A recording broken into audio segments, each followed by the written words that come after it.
ഏറെ പ്രത്യേകമായിട്ട് ദൈവപിതാവ് ആകർഷിച്ച് ഈ സമയം ഈ ആലയത്തിൽ ഒരുമിച്ച് നമ്മളെ കൂട്ടിയ ദൈവപിതാവിൻ്റെ സ്നേഹത്തിന് നമുക്ക് ഹൃദയത്തിൽ നന്ദി പറയാം. 2004 ഡിസംബർ 7-ാം തീയതി ഉച്ചകഴിഞ്ഞ് 2:30 ഇതുപോലൊരു ആരാധനാമതിയാണ് ദൈവമാതാവ് ഈ അൾത്താരയിൽ പ്രത്യക്ഷയായിക്കൊണ്ട് ദുരന്തം ഉണ്ടാകാൻ പോകുന്നു, പ്രാർത്ഥിക്കണമെന്ന വലിയ സന്ദേശം കൈമാറിയത്. അതുകൊണ്ട് തന്നെ ഓരോ ആരാധനയിലും ദൈവമാതാവ് മക്കൾക്ക് വേണ്ടി മധ്യസ്ഥം പ്രാർത്ഥിക്കുന്ന വലിയ ആരാധന മണിക്കൂറിലേക്കാണ് നമ്മൾ പ്രവേശിക്കാൻ പോകുന്നത്.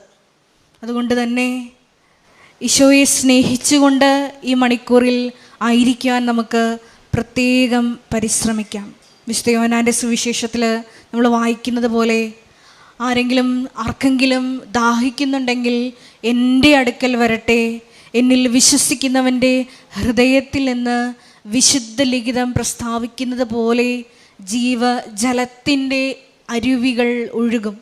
ആരെല്ലാം ആഗ്രഹിച്ച് ദാഹിച്ച് ക്രിസ്തുവിനെ സ്വന്തമാക്കാൻ ആഗ്രഹിച്ച് പ്രാർത്ഥിക്കുന്നുവോ അവർക്കെല്ലാം വലിയ വലിയ കൃപകൾ ഈ ആരാധനയിലൂടെ ലഭിക്കും. അതുതന്നെയാണ് മത്തായിയുടെ സുവിശേഷം 6-ാം അധ്യായം 33-ാം തിരുവചനത്തിൽ നമ്മൾ വായിക്കുന്നത്.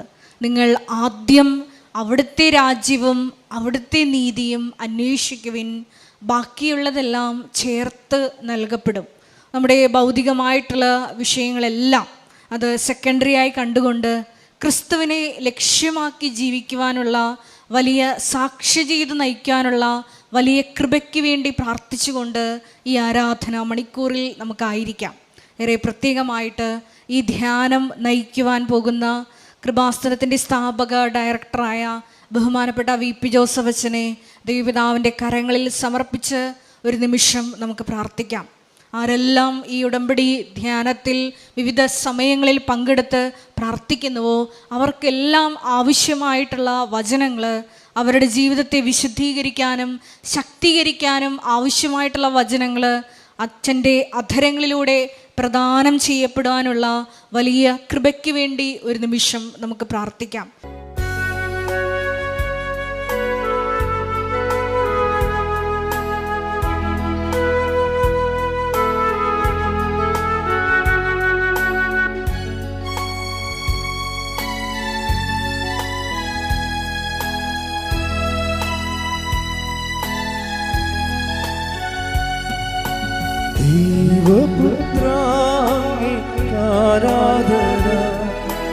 യേശുനാഥ അങ്ങേക്കാരാധന,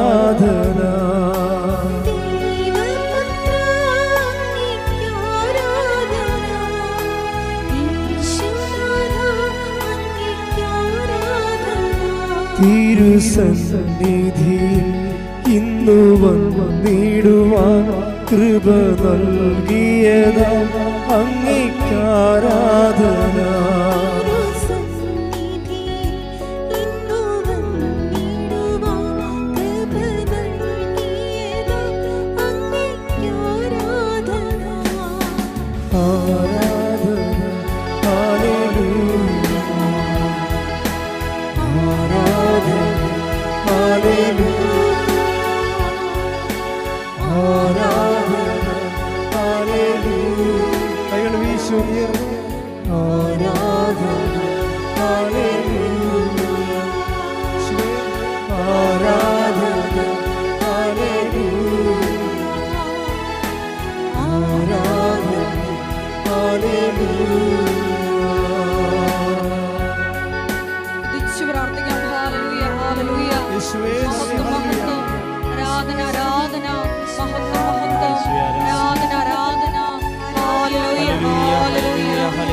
സാന്നിധ്യം പ്രകടമാക്കണമെന്ന് ആരാധന.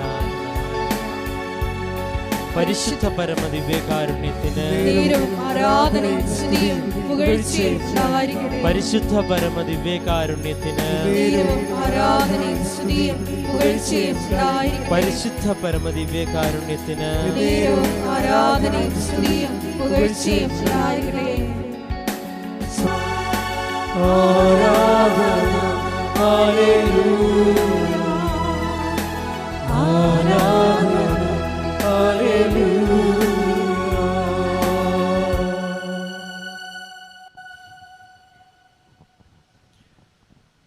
പരിശുദ്ധ പരമ ദിവ്യകാരുണ്യത്തിന് ആരാധനയും സ്തുതിയും പുകഴ്ചയും ഉണ്ടായിരിക്കട്ടെ. പരിശുദ്ധ പരമ ദിവ്യകാരുണ്യത്തിന് നേരവും ആരാധനയും സ്തുതിയും പുകഴ്ചയും ഉണ്ടായിരിക്കട്ടെ. പരിശുദ്ധ പരമ ദിവ്യകാരുണ്യത്തിന് നേരവും ആരാധനയും സ്തുതിയും പുകഴ്ചയും ഉണ്ടായിരിക്കട്ടെ. സ്നേഹം നിറഞ്ഞവരെ, കൃപാസന പ്രത്യക്ഷീകരണ മധ്യസ്ഥ പ്രാർത്ഥനയിലേക്ക് നമുക്ക് പ്രവേശിക്കാം. അമ്മേ, പരിശുദ്ധ അമ്മേ, അമ്മേ പരിശുദ്ധ അമ്മേ, ദൈവമാതാവേ, ദൈവമാതാവേ, കൃപാസനത്തിലൂടെ ഞങ്ങൾക്കും ഞങ്ങളുടെ ദേശത്തിനും അമ്മ മാധ്യസ്ഥം തേടിത്തന്ന എല്ലാ അനുഗ്രഹങ്ങൾക്കും കൃപകൾക്കും ഞങ്ങളിപ്പോൾ ഹൃദയം നിറഞ്ഞ നന്ദി പറയുന്നു. നമുക്ക് എല്ലാവർക്കും ഉച്ചത്തിൽ സ്തുതിച്ചുകൊണ്ട് പ്രാർത്ഥിക്കാം. Hallelujah, hallelujah. കർത്താവേ, ജീവിക്കുന്ന ദൈവമാണെന്ന് ഞങ്ങൾ വിശ്വസിക്കുന്നു. അങ്ങയുടെ സന്നിധിയിലായി ഞങ്ങളെ ആരാധിക്കുകയും സ്തുതിക്കുകയും മഹത്വപ്പെടുത്തുകയും യേശുവേ, സ്തുതി, ആരാധന. ഹല്ലേലൂയ, ഹല്ലേലൂയ, ഹല്ലേലൂയ, ഹല്ലേലൂയ, ഹല്ലേലൂയ. ആരാധന, ഹല്ലേലൂയ. ആരാധന ഹല്ലേലൂയ ആരാധന ഹല്ലേലൂയ ആരാധന ഹല്ലേലൂയ ആരാധന ഹല്ലേലൂയ. പരിശുദ്ധ പരമ ദിവ്യകാരുണ്യത്തിന് നേരവും ആരാധനയും സ്തുതിയും പുകഴ്ചയും ഉണ്ടായിരിക്കട്ടെ. പരിശുദ്ധ പരമ ദിവ്യകാരുണ്യത്തിന് നേരവും ആരാധനയും സ്തുതിയും പുകഴ്ചയും ഉണ്ടായിരിക്കട്ടെ. പരിശുദ്ധ പരമ ദിവ്യകാരുണ്യത്തിന് നേരവും ആരാധനയും സ്തുതിയും പുകഴ്ചയും ഉണ്ടായിരിക്കട്ടെ. അമ്മേ, പരിശുദ്ധ അമ്മേ, അമ്മേ പരിശുദ്ധ അമ്മേ, ദൈവമാതാവേ, 2004 ഡിസംബർ 7-ാം തീയതി ഉച്ചകഴിഞ്ഞ് 2:30 കൃപാസനത്തിൽ സംഭവിച്ച അമ്മയുടെ പ്രത്യക്ഷപ്പെടലിനെ കുറിച്ച് തിരുസഭയ്ക്ക് സമർപ്പിച്ചിരിക്കുന്ന പഠനരേഖകളുടെ വസ്തുനിഷ്ഠവും ദൈവശാസ്ത്ര വിധിപ്രകാരമുള്ളതുമായ അന്വേഷണ പഠനങ്ങൾ നടത്തി ആ പ്രത്യക്ഷപ്പെടലിലൂടെ പ്രകടമായ ദൈവമാതാവിന്റെ പ്രത്യേക കരുതലും സംരക്ഷണവും വെളിപ്പെടുത്തുന്ന പീഡിതരുടെ ആശ്വാസവും പ്രവാചകന്മാരുടെ രാജ്ഞിയും വാഗ്ദാനത്തിന്റെ പേടകവും പ്രപഞ്ച പ്രകൃതിയുടെ മാതാവുമായ പരിശുദ്ധ അമ്മയുടെ ഭക്തി തിരുസഭയിൽ കൂടുതൽ പ്രചരിച്ച് ജീവിതത്തിന്റെ ദുരിത ദുരന്ത അവസ്ഥകളിൽ അകപ്പെട്ട് കഴിയുന്ന അനേകായിരം മക്കൾ ദൈവത്തിന്റെ സാന്നിധ്യവും സന്ധിപ്പും കൂടുതൽ അനുഭവിക്കുക വഴി ആത്മീയ വിശുദ്ധിയും ദൈവശക്തിയും കൈവരിക്കുവാൻ ഞങ്ങളുടെ കുടുംബങ്ങളെ ഇടയാക്കണമേ. നമുക്കൊന്ന് ചേർന്ന് സ്തുതിച്ച് പ്രാർത്ഥിക്കാം. Hallelujah, hallelujah. ജീവിക്കുന്നവനായിട്ട് ഞങ്ങളുടെ മുന്നിൽ എഴുന്നള്ളി വന്നിരിക്കുന്ന കർത്താവായ ദൈവമേ, കൂടുതൽ വിശ്വാസത്തോടെ പ്രാർത്ഥിക്കുവാനായിട്ട് ഞങ്ങളെ ഈ നിമിഷം ഒരുക്കണമേ. ഹല്ലേലൂയ, ആരാധന ഹല്ലേലൂയ ആരാധന ഹല്ലേലൂയ ആരാധന ഹല്ലേലൂയ ആരാധന ഹല്ലേലൂയ. അമ്മേ പരിശുദ്ധ അമ്മേ, അമ്മേ പരിശുദ്ധ അമ്മേ, ഭൂസ്വർലോകങ്ങളുടെ രാജ്ഞിയായ അങ്ങേക്ക് ഭൗമ സംരക്ഷണത്തിനായി പ്രപഞ്ച പ്രകൃതിയെ തിരുസഭ പ്രതിഷ്ഠിക്കുവാൻ ഈ പ്രത്യക്ഷീകരണം ഇടയാക്കണമേ. പരിശുദ്ധ അമ്മേ, ജപമാല മാതാവേ, സകല കൃപാസന പ്രാർത്ഥനകളോടും ചേർന്ന് ഞങ്ങളിപ്പോൾ പ്രാർത്ഥിക്കുന്നു ഈ കുടുംബത്തിന്റെ പ്രത്യേക നിയോഗങ്ങളും മൗനമായി നിന്നുകൊണ്ട് നമുക്ക് പരിശുദ്ധ അമ്മയുടെ സന്നിധിയിൽ ദൈവതിരുകുമാരന്റെ പ്രത്യേക മധ്യസ്ഥം പ്രാർത്ഥിച്ചുകൊണ്ട് നമ്മുടെ പ്രാർത്ഥനകളും നിയോഗങ്ങളും സമർപ്പിക്കാം.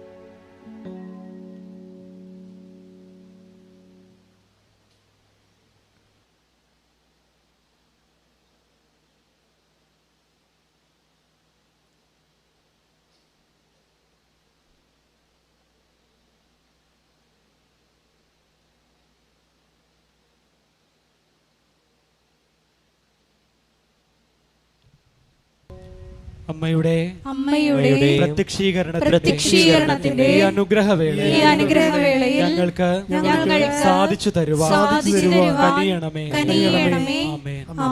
നമുക്കൊന്ന് ചേർന്ന് സ്തുതിച്ച് പ്രാർത്ഥിക്കാം. ഹല്ലേലൂയ. ആരാധന കർത്താവേ, സ്തുതിക്കുന്നു. അങ്ങയുടെ നാമത്തിന് സ്തുതിയും പുകഴ്ചയും ഉണ്ടായിരിക്കട്ടെ. ഹല്ലേലൂയ. ആരാധന ആരാധന ആരാധന. സ്തുതിക്കുന്നു കർത്താവേ. ഹല്ലേലൂയ ഹല്ലേലൂയ ഹല്ലേലൂയ ഹല്ലേലൂയ ഹല്ലേലൂയ. യേശുവേ നന്ദി. ഹല്ലേലൂയ ഹല്ലേലൂയ. ശക്തിയോടെ സ്തുതിക്കട്ടെ. ഹല്ലേലൂയ ഹല്ലേലൂയ ഹല്ലേലൂയ. യേശുവേ നന്ദി നന്ദി നന്ദി കർത്താവേ. ഹല്ലേലൂയ ഹല്ലേലൂയ. ആരാധന കർത്താവേ, സ്തുതിക്കുന്നു, മഹത്വപ്പെടുത്തുന്നു. ഹല്ലേലൂയ ഹല്ലേലൂയ ഹല്ലേലൂയ ഹല്ലേലൂയ ഹല്ലേലൂയ.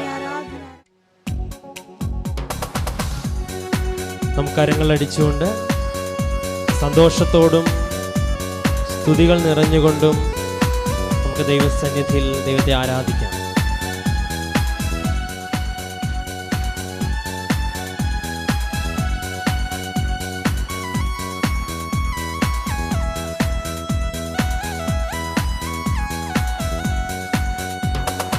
അഭിഷേകം അഭിഷേകം ദിവ്യകാരുണ്യത്തിൻ അഭിഷേകം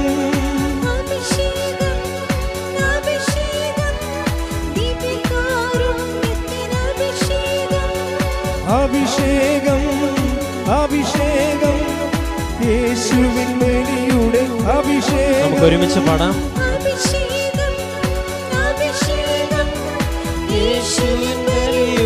അഭിഷേകം തിരുമാംസനിടം പകരുന്നു, സാത്താൻ തകർന്നു വീഴുന്നു, മക്കൾ മോചിതരാകുന്നു, ബലിയുടെ യോഗ്യത പകരുന്നു. അഭിഷേകം അഭിഷേകം ദിവ്യകാരുണ്യത്തിൻ അഭിഷേകം അഭിഷേകം അഭിഷേകം യേശുവിൻ അഭിഷേകം അഭിഷേകം അഭിഷേകം യേശുവിൻ ബലിയുടെ അഭിഷേകം. സ്തുതിക്കട്ടെ. ഹല്ലേലൂയ ഹല്ലേലൂയ. യേശുവേ ആരാധന ആരാധന. കർത്താവേ, ഞങ്ങളോട് അങ്ങ് സംസാരിക്കണമേ എന്ന് ഞങ്ങൾ പ്രാർത്ഥിക്കുന്നു. ഞങ്ങൾക്ക് സൗഖ്യം നൽകുന്ന ദൈവമേ, ഞങ്ങൾക്ക് അഭിഷേകം നൽകുന്ന ദൈവമേ, ഞങ്ങൾക്ക് സാന്നിധ്യം നൽകുന്ന ദൈവമേ, അങ്ങയുടെ ദിവ്യകാരുണ്യ സാന്നിധ്യത്തിന്റെ തണലിലായിരിക്കുന്ന ഞങ്ങൾക്ക് അഭിഷേകം കൊണ്ട് നിറയ്ക്കണമേ, ദൈവാനുഭവം കൊണ്ട് നിറയ്ക്കണമേ എന്ന് ഞങ്ങൾ സ്തുതിച്ച് പ്രാർത്ഥിക്കുന്നു.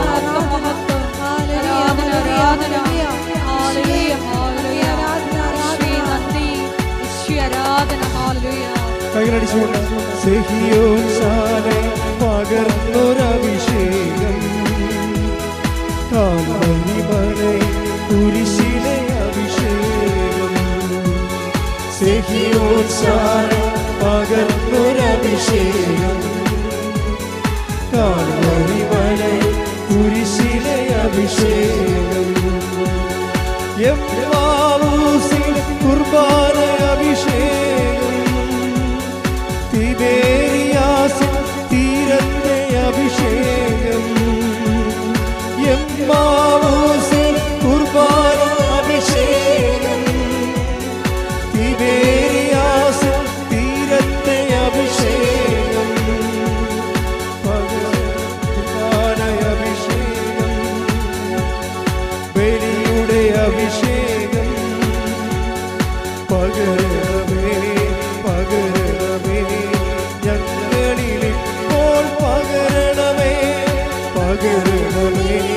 പകരണമേ, ഞങ്ങളിൽ ഇപ്പോൾ പകരണമേ.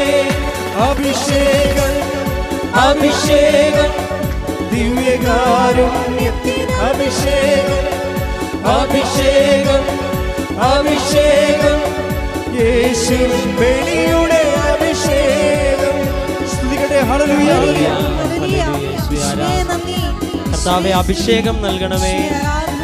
ഈ വിശുദ്ധ ആരാധനയിൽ പങ്കെടുക്കുവാനുള്ള അഭിഷേകം നൽകണമേ.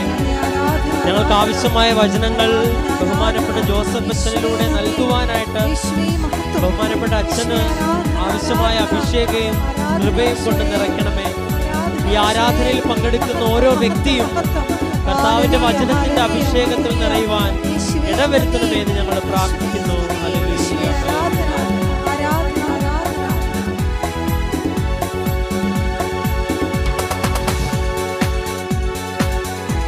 കരങ്ങളടിച്ചുകൊണ്ട് സന്തോഷത്തോടെ ആദിമസഭയിൽ പകർന്നൊരഭിഷേകം, കൂട്ടായ്മകളിൽ കൂട്ടിയൊരഭിഷേകം.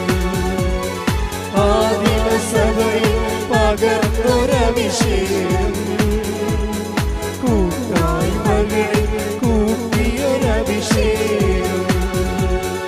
അൾത്താരകളിൽ നിറയുന്നൊരഭിഷേകം, ലോകരക്ഷയ്ക്കായി നൽകിയൊരഭിഷേകം. അൾത്താരകളിൽ നിറയുന്നൊരഭിഷേകം, ലോകരക്ഷയ്ക്കായി നൽകിയൊരഭിഷേകം.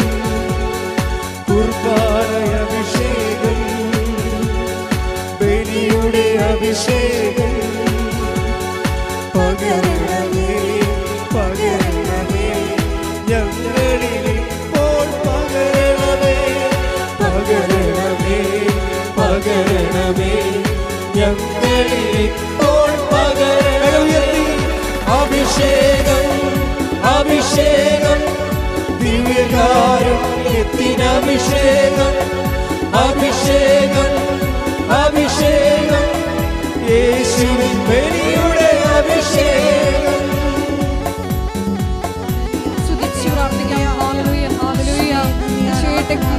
ടെലിവിഷനിലൂടെയും ഷാലോൺ ടെലിവിഷനിലൂടെയും ഈ ആരാധനയിൽ പങ്കെടുത്ത് പ്രാർത്ഥിക്കുന്ന മുഴുവൻ നിയോഗങ്ങള് ഈ അൾത്താരയിൽ സമർപ്പിച്ചു പ്രാർത്ഥിക്കുന്നു. വിശുദ്ധ അമ്മയുടെ പ്രത്യക്ഷീകരണത്തിന്റെ സ്ഥിര സാക്ഷികളാക്കി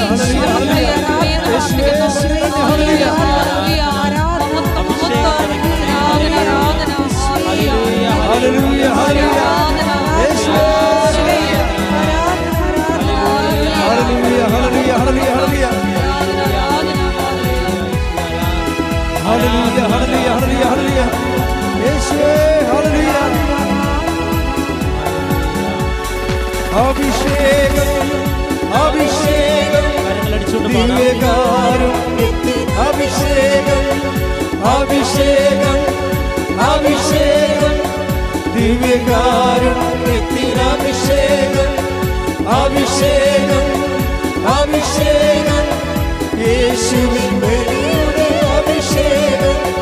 തിരുവാസനം പകരുന്നു, സാത്താൻ തകർത്തു വീഴുന്നു, മക്കൾ മോചിതരാകുന്നു, ബലിയുടെ യോഗ്യത പകരുന്നു.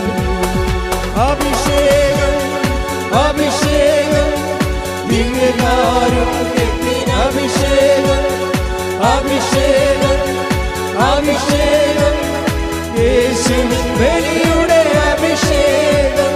സ്തുതിക്കട്ടെ. ഹല്ലേലൂയ ഹല്ലേലൂയ ഹല്ലേലൂയ ഹല്ലേലൂയ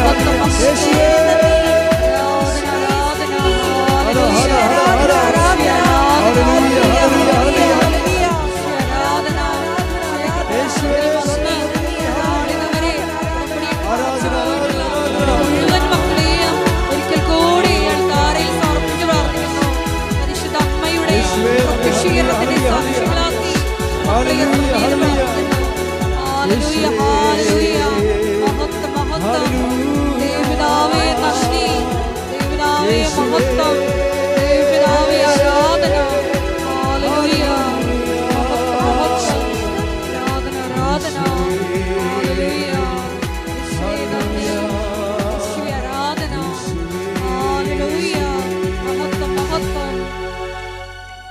എൻ്റെ പ്രിയപ്പെട്ടവരെ, നമ്മൾ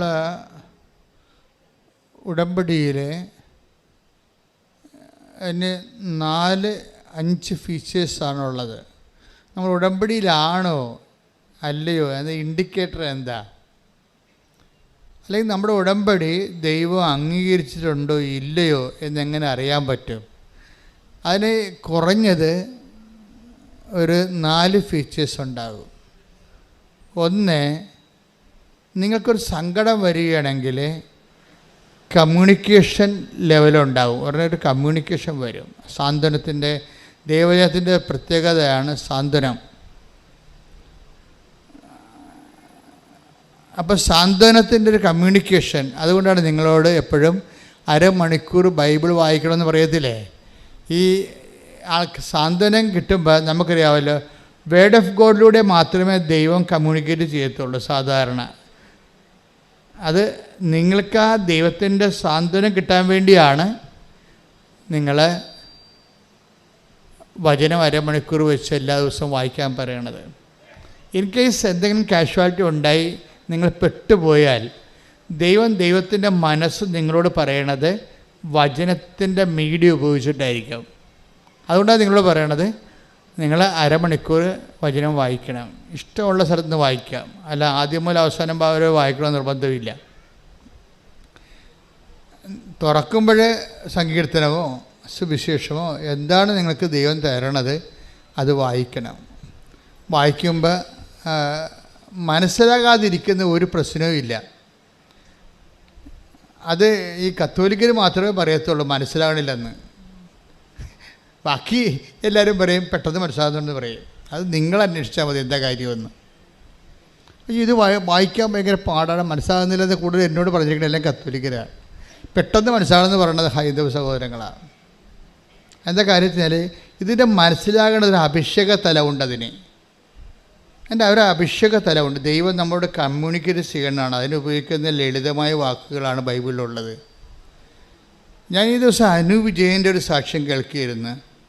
അപ്പോൾ അനു വിജയനെ സംബന്ധിച്ചിടത്തോളം അവൾ പണയം വെച്ച് വീട്ടിലുണ്ടായിരുന്ന സ്വർണ്ണമാല പണയം വെച്ച് ഉടമ്പടി എടുത്ത ആളാണ്. അപ്പോൾ അതിൻ്റെ അകത്ത് ഇൻവെസ്റ്റ്മെൻറ്റ് അപ്പം തന്നെ അതിൻ്റെ അകത്ത് ചോദ്യം ചെയ്യപ്പെടാത്ത ഇൻവെസ്റ്റ്മെൻറ്റായി.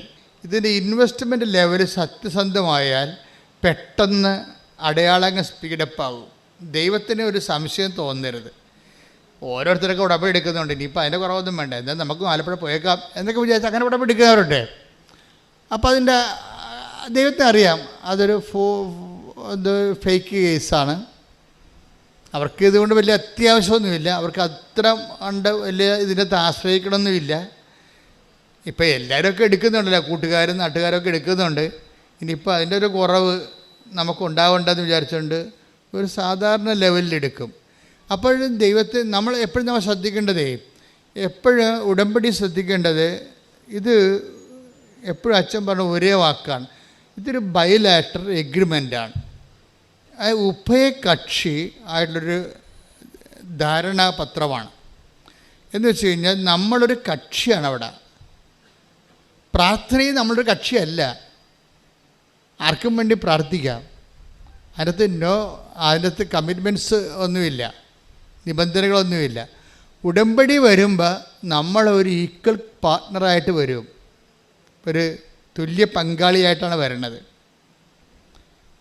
ഈ തുല്യ പങ്കാളി വരുമ്പോൾ ഉണ്ടാകുന്നൊരു പ്രശ്നം, ഉടമ്പടി വാഗ്ദാനങ്ങളുടെ അവകാശികളായിട്ട് വരും. അത് 1-2 വാഗ്ദാനമല്ല.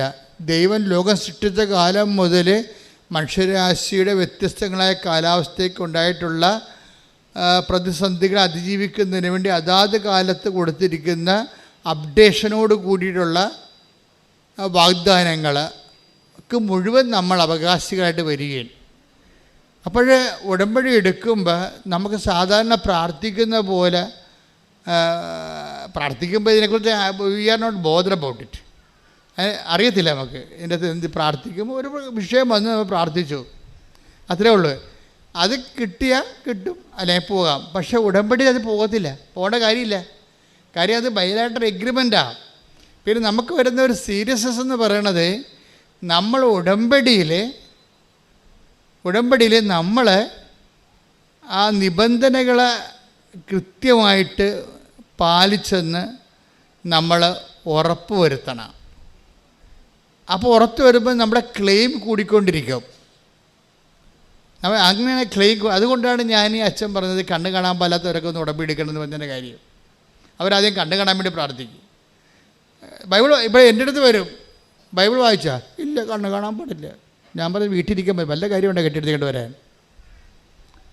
അല്ല, കണ്ണ് കാണാൻ പാടില്ലാത്തവരും ഉടമ്പടി എടുക്കുകയാണെങ്കിൽ മര്യാദക്ക് വീട്ടിൽ കണ്ണ് കാണാവുന്ന ആൾക്കാരെ കൊണ്ട് വചനം വായിച്ച് കേൾക്കണം, അല്ലാതെ അഭ്യാസം കാണിക്കരുത്. കണ്ണ് കാണാവുന്ന പേരക്കിടാക്കളില്ലേ, അവരെ കൊണ്ട് ബൈബിൾ വായിച്ച് അരമണിക്കൂർ കേൾക്കാമെങ്കിൽ മാത്രമേ ഈ പരിപാടിക്ക് ഇറങ്ങാവൂ. കാര്യം വെച്ചാൽ ഇതിൻ്റെ കമ്മ്യൂണിക്കേഷൻ ലെവൽ വരുമ്പോൾ ഉടമ്പടി ദൈവം ഏത് സമയത്ത് നമ്മളോട് സംസാരിക്കും. ആ സംസാരിക്കുമ്പോൾ ചിലപ്പോൾ അടയാളങ്ങൾ കാണും, ചിലപ്പോൾ സ്വപ്നങ്ങൾ കാണും. ഇതൊന്നും ഒരു പുത്തരിയല്ല, ഒരു പഞ്ഞമുള്ള കാര്യമല്ല. ഉടമ്പടി കമ്മ്യൂണിക്കേഷൻ്റെ പദ്ധതിയാണ്. ദൈവം എങ്ങനെ കാണിക്കും? ദൈവത്തിൻ്റെ മനസ്സിലിരിപ്പ്, കർത്താവിൻ്റെ മനസ്സിലുള്ള കാര്യങ്ങൾ നമ്മളെ ധരിപ്പിക്കുന്നതിനാണ് ദൈവം സ്വപ്നം ഉപയോഗിക്കും, ദർശനം ഉപയോഗിക്കും, അടയാളം ഉപയോഗിക്കും. പിന്നെ ഞാൻ കൂടെയുണ്ട്, നീ ഇപ്പം സങ്കടമാണെങ്കിലും അത് മാറിക്കൊള്ളും, നീ വെയിറ്റ് ചെയ്യാൻ പറഞ്ഞ സ്വർഗീയ സുഗന്ധമായിട്ട് അനുഭവിക്കാൻ പറ്റും. ഇത് ഒരു ദിവസം ഒരു 5-10 സാക്ഷ്യം എടുത്ത് 5-ൻ്റെത്തും കമ്മ്യൂണിക്കേഷനുണ്ട്. ഇതിനൊന്നും ഒരു സീനിയോറിറ്റി ഒന്നും അല്ല പ്രശ്നം, ഫിഡലിറ്റിയാണ് പ്രശ്നം. ഇപ്പം ഞാൻ 85 കൊല്ലമായി കത്തോലിക്കനാണ്, അല്ലെങ്കിൽ ഞാൻ 65 കൊല്ലമായി കത്തോലിക്കനാണ്, ആ ശുശ്രൂഷയിൽ ചെയ്ത് നിലനിന്ന് പോവുകയാണ്. അതൊന്നും സീനിയോറിറ്റി അല്ല എൻ്റെ വിഷയം. ചിലപ്പോൾ ആദ്യമായിട്ടാണ് നീ ജന്മത്തിൽ ഉടമ്പടി എടുക്കുന്നത്. നീ വിശ്വസ്തതയാണ് പ്രശ്നം, ഫിഡലിറ്റിയാണ് എൻ്റെ അടുത്ത് പ്രശ്നം. അപ്പോൾ നീ വിശ്വസ്തയാണെങ്കിൽ ഉടമ്പടി ഓട്ടോമാറ്റിക്കായിട്ട് ഫയറാകും. അപ്പോൾ ഒന്ന് പ്രാർത്ഥിച്ചേ, കർത്താവ് ദൈവമേ, അങ്ങയോട് ചെയ്ത ഉടമ്പടിയിലെ വിശ്വസ്തരായിരിക്കാൻ എന്നെ പ്രത്യേകം അഭിഷേകം ചെയ്യണമേ. അവിശ്വസ്തതയുടെ ഒരു ലാഞ്ചന പോലും നമ്മുടെ ഉടമ്പടി ബന്ധത്തിൽ ഉണ്ടാവാതിരിക്കാൻ എന്നെ പ്രത്യേകം സംരക്ഷിക്കണമേ. അങ്ങയുടെ നാമത്തെ ഓർത്ത് സംരക്ഷിക്കണമേ. സ്തുതിക്കട്ടെ. ഹല്ലേലൂയ. ആരാധന. ഉടമ്പടി നിബന്ധനകള് വിശ്വസ്താപൂർവം പാലിക്കുവാനുള്ള ഈ അഭിഷേകം ഈ ആരാധനയിലൂടെ വ്യക്തിപരമായി ഞങ്ങൾക്ക്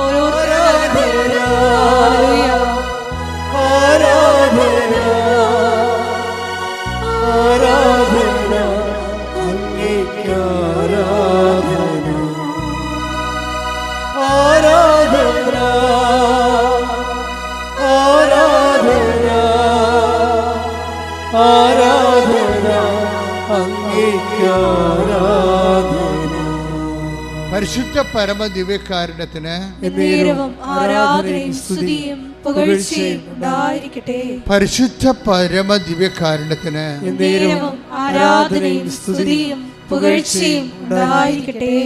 അപ്പോൾ ഈ അനുവിജയൻ ഈ ടൈം ഷോർട്ടണിങ്ങിൻ്റെ ഒരു നല്ല സാക്ഷ്യമാണ്. ഒരാൾക്കാർക്ക് ഉടമ്പടി എടുക്കുമ്പോൾ അവർ സിൻസിയർ, ഞാൻ നേരത്തെ പറഞ്ഞത് എന്താണ്, ആദ്യം പറഞ്ഞത് എന്താണ്, ഫിഡലിറ്റി. പിന്നെ വരുന്നത് സിൻസിയറിറ്റിയാണ്. എന്ന് വെച്ച് കഴിഞ്ഞാൽ ആത്മാർത്ഥതയും വിശ്വസ്തതയുമാണ് ഇത് ഫയറാക്കണത്. അല്ലാതെ നിങ്ങൾക്ക് ആർക്കും നിലവിളിച്ചിട്ട് കാര്യമൊന്നുമില്ല.